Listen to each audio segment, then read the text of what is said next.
C'est ici, à l'Institut Saint-Joseph à Trois-Ponts, qu'est né ce sport scolaire par excellence, le pool-ball. Depuis 5 ans, il ne cesse de se développer grâce à son concepteur, prof de gym François Poul, qui lui a donné son nom. C'est un sport scolaire en plein, c'est-à-dire qu'on peut jouer, comme vous voyez derrière moi, avec des filles et des garçons. On peut jouer à l'intérieur, on peut jouer à l'extérieur, donc vraiment c'est un sport scolaire à proprement parler, oui. Qui allie le fair play à la solidarité. Il faut absolument pouvoir faire des passes, en tout cas pour pouvoir marquer.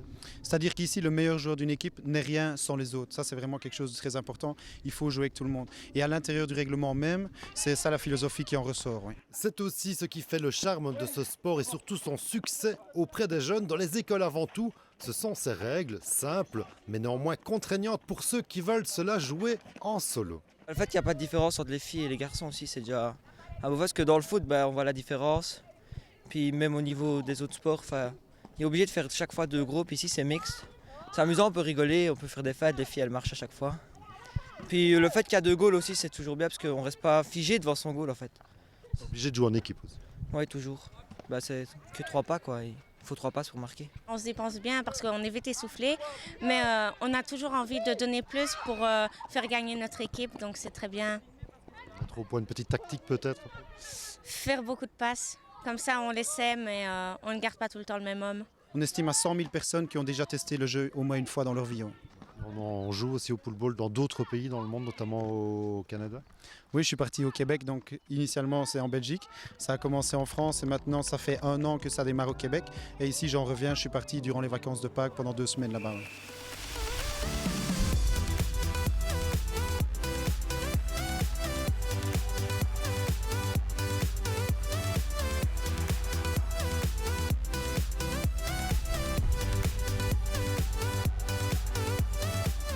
L'avantage aussi de ce sport, c'est qu'il peut se jouer partout, à l'image de ce clip tourné au Canada, où il tend à se développer de plus en plus également. L'idée, c'était de marier en fait un sport belge avec la discipline là-bas. Ils sont champions olympiques là-bas, donc voilà, c'était une idée qui était venue. Et c'est aussi l'idée du clip, c'est de prouver qu'on peut jouer. Aujourd'hui, vous voyez, on joue à l'extérieur, on peut jouer en salle, mais on peut aussi jouer, imaginons, sur une patinoire. Joue avec Simon, fais tourner Simon, encore une. Tu reviens chez moi. Et moi ici, je suis bien mis pour attaquer la cible, comme ça.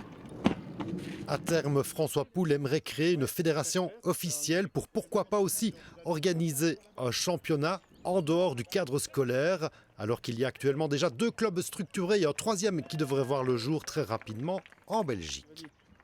Fair play! Play football! Bien les gars.